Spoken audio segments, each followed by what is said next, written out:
ಮುದ್ದು ಸೊಸೆ ಇವತ್ತಿನ ಸಂಚಿಕೆಯಲ್ಲಿ ವಿದ್ಯಾ ನಮ್ಮ ರತ್ನ ಫೋನ್ ಮಾಡ್ತಾಳೆ. ಹೇಗಿದ್ಯಾ, ಎಲ್ಲ ಸರಿ ಉಂಟಲ್ಲ ಅಂತ. ಅಷ್ಟೊತ್ತಿಗೆ ವಿದ್ಯಾ ಏನು ಹೇಳ್ತಿದ್ಯಮ್ಮ ಅಂತ ಕೇಳ್ತಾಳೆ. ಹೌದು, ನನ್ನ ಅಳಿಯಂದ್ರು ಆಸ್ಪತ್ರೆ ಕರ್ಕೊಂಡೋಗಿದ್ರಲ್ಲ, ಅಲ್ಲೇನು ಸಮಸ್ಯೆ ಆಗಲಿಲ್ಲ ಅಲ್ಲ, ಎಲ್ಲ ಸರಿ ಆಯ್ತಲ್ಲ ಅಂತ.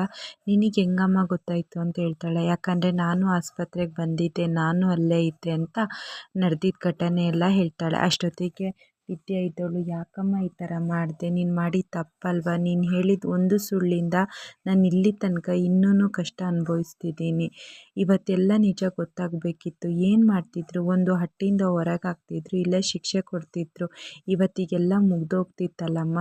ದಿನ ಇಲ್ಲಿ ಭಯದಿಂದ ಇರೋದಕ್ಕಿಂತ ಇವತ್ತಿಗೆಲ್ಲ ಮುಗೀತಿತ್ತಲ್ಲ ಅಂತ ಹೇಳ್ತಾರೆ. ಯಾಕೆ ವಿದ್ಯೆ ಹಂಗೆ ಹೇಳ್ತೀಯಾ, ಏನಾದ್ರು ಮಾಡೋಣ ಬಿಡು ಅನ್ನೋಷ್ಟೊತ್ತಿಗೆ ಮೌನ ಬರ್ತಾಳೆ. ಮೌನಂಗೆ ರತ್ನ ಹೇಳ್ತಾಳೆ, ನಾನು ಹೇಳಿ ಸುಳ್ಳಿನಿಂದ ನಿಮಗೆ ತುಂಬ ಕಷ್ಟ ಆಗ್ತುಂಟು, ನನಗೆ ಕ್ಷಮಿಸ್ಬಿಡಿ ಅಂತ. ನಾನು ಇದುವರೆಗೆ ಈ ಮನೆಯವರಿಗಾಗಲಿ ಈ ನನ್ನ ಗಂಡಂಗಾಗಲಿ ಯಾವತ್ತೂ ನಾನು ಸುಳ್ಳು ಹೇಳಿರಲಿಲ್ಲ. ಆದರೆ ನೀವು ಹೇಳಿದೊಂದು ಸುಳ್ಳಿಂದ ನಾನು ನಿಮ್ಮ ಜೊತೆ ಸುಳ್ಳು ಹೇಳಬೇಕಾಗಿದೆ ಅಂತ ಹೇಳ್ತಾಳೆ. ನನ್ನನ್ನು ಇದಕ್ಕೊಂದು ಕ್ಷಮಿಸ್ಬಿಡಿ ಅಂತ ರತ್ನ ಹೇಳ್ತಾರೆ. ಅಷ್ಟೊತ್ತಿಗೆ ಮೌನ ಇದ್ದವಳು, ಸರಿ ಬಿಡು ರತ್ನ, ಇದ್ರ ಬಗ್ಗೆ ಎಷ್ಟು ಮಾತಾಡಿದ್ರು ಅಷ್ಟೇ, ಈಗ ಫೋನ್ ಇಡು ಅಂತ ಹೇಳ್ತಾಳೆ. ಈ ಕಡೆ ವಿದ್ಯಂಗೆ ಮೌನ ಹೇಳ್ತಾಳೆ, ನಿಮ್ಮಮ್ಮ ಹೇಳಿರೋದು ಒಂದು ಸುಳ್ಳಿಗೆ ನಾನು ಅದಕ್ಕೆ ಕೈ ಜೋಡಿಸಿದ್ದೀನಿ, ಮುಳುಗಬೇಕೋ ಹೇಳ್ಬೇಕೋ ಗೊತ್ತಾಗ್ತಿಲ್ಲ. ಇವತ್ತು ಸಮಸ್ಯೆ ಬಗೆಹರಿತು ಅಂತ ಅಂದ್ಕೊಂಡ್ರೆ ನಾಳೆ ಮತ್ತೇನಾಗುತ್ತೋ ಅಂತ ಅನ್ನಿಸ್ತಿದೆ ಅಂತ ಮೌನ ಹೇಳ್ತಾಳೆ. ಈ ಕಡೆ ವಿನಂತಿ ಮತ್ತು ಸಾವಿತ್ರಿ ಪೊಲೀಸ್ ಸ್ಟೇಷನಿಗೆ ಬರ್ತಾರೆ.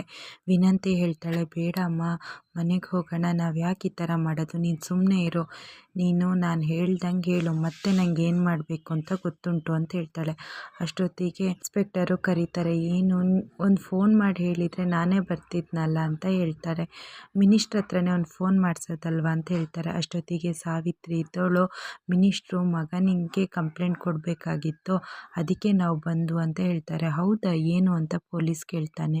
ಅಷ್ಟೊತ್ತಿಗೆ ಪೊಲೀಸ್ ಇದ್ದವನು, ನೀವು ಭದ್ರೇಗೌಡರ ಮೇಲೆ ಕಂಪ್ಲೇಂಟ್ ಕೊಡ್ತಿರೋದು ಅಂತ. ಹೌದಾ ಅಂತ.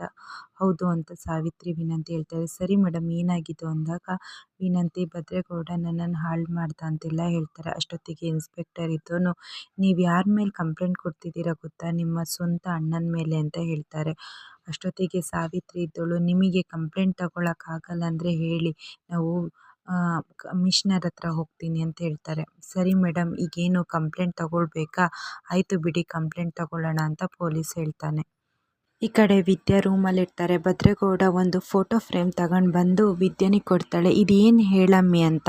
ಅಷ್ಟೊತ್ತಿಗೆ, ಇದೇನು ಗೌಡ್ರೆ, ಇದು ನೋಡಿದರೆ ಗೊತ್ತಾಗಲ್ವಾ ಫೋಟೋ ಅಂತ. ಹೌದು, ಫೋಟೋ ಅಂತ ಗೊತ್ತು, ಯಾರ್ದಿರ್ಬೋದು ಅಂತ ಕೇಳ್ತಾನೆ. ಇನ್ಯಾರ್ದು, ನಿಮ್ದ ಅಂತ. ಇಲ್ಲ ಅಂತ ಹೇಳ್ತಾಳೆ. ಹಾಗಾದರೆ ನಂದ ಅಂತ ಕೇಳ್ತಾಳೆ ವಿದ್ಯಾ. ಇಲ್ಲ, ನಿಂದು ಅಲ್ಲ, ಮತ್ತು ಯಾರ್ದು ಅಂತ ನೋಡುವಾಗ ಸ್ಕ್ಯಾನಿಂಗಿಂದು ಫೋಟೋ ಆಗಿರುತ್ತೆ. ಇದು ನಮ್ಮಮ್ಮಂದು, ನಮ್ಮಮ್ಮ ಬರ್ತಾರಲ್ಲ ಆವಾಗ ನೀನು ನೋಡು, ಹೊಟ್ಟೆ ಒಳಗಿದ್ದಾಗ ಹೇಗಿದ್ದೆ ಅಂತ ತೋರಿಸ್ಬೋದಲ್ಲ ಅಂತ ನಾನು ಈ ಥರ ಫೋಟೋ ಫ್ರೇಮ್ ಮಾಡ್ಕೊಂಬಂದೆ, ಚೆನ್ನಾಗಿದೆಯಾ ಅಂತ ಕೇಳ್ತಾಳೆ. ಅಷ್ಟೊತ್ತಿಗೆ ವಿದ್ಯಂಗೆ ಬೇಜಾರಾಗುತ್ತೆ. ಭದ್ರೇಗೌಡ ಹೋಗಿ ಅದನ್ನು ಗೋಡೆಗೆ ಹಾಕಿ, ಯಾವಾಗಲೂ ನೀನು ಇದು ನೋಡ್ತಾ ಇರು ಅಂತ ಹೇಳ್ತಾಳೆ. ಇಷ್ಟೊತ್ತಿಗೆ ಕ್ವಾಟ್ಲೆ ಗಾಬರಿಯಿಂದ ಬಂದು ಅಣ್ತಮ್ಮ ಬಾ ಅಂತ ಕರೀತಾರೆ. ಯಾಕೋ ಅಲ್ಲೇ ನಿಂತ್ಕೊಂಡು ಹೇಳ್ತಿದ್ದೆ, ಒಳಗೆ ಬಾ ಅಂತ. ನಾನು ಬರೋದಿರಲಿ, ನೀನು ಬಾ ಅಂತ ಕರೀತಾರೆ. ಅಷ್ಟೊತ್ತಿಗೆ ಮನೆ ಮಂದಿ ಎಲ್ಲ ನಿಂತ್ಕೊಂಡಿರ್ತಾರೆ. ಈಶ್ವರಿ ಯೋಚನೆ ಮಾಡ್ತಿರ್ತಾಳೆ. ಇದ್ದಕ್ಕಿದ್ದಂಗೆ ಇನ್ಸ್ಪೆಕ್ಟರು DSP ಬಂದಿದ್ದಾರೆ ಅಂದರೆ ಇದು ಸಾಮಾನ್ಯ ವಿಚಾರ ಅಲ್ಲ, ಏನಾಗಿರ್ಬೋದು ಅಂತ ಚಿತ್ರ ಹೇಳ್ತಾಳೆ.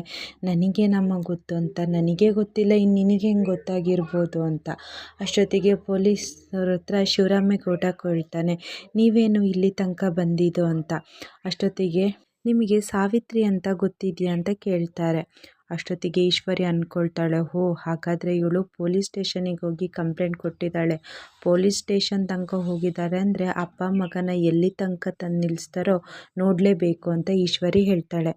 ಆವಾಗ ಗೋವಿಂದು ಹೇಳ್ತಾರೆ, ಹೌದು ಸರ್, ಸಾವಿತ್ರಿ ನಮ್ಮದು ಒಡ ಹುಟ್ಟು ತಂಗಿನೇ, ಯಾಕೆ ಅವ್ರ ಬಗ್ಗೆ ಕೇಳ್ತಿದ್ದಾರೆ ಅಂದಾಗ ಪೊಲೀಸ್ ಇದ್ದವನು ಹೇಳ್ತಾರೆ, ಅವ್ರು ಬಂದು ಇವತ್ತು ಪೊಲೀಸ್ ಸ್ಟೇಷನಲ್ಲಿ ಕಂಪ್ಲೇಂಟ್ ಕೊಟ್ಟು ಹೋಗಿದ್ದಾರೆ ಅಂತ ಹೇಳ್ತಾಳೆ.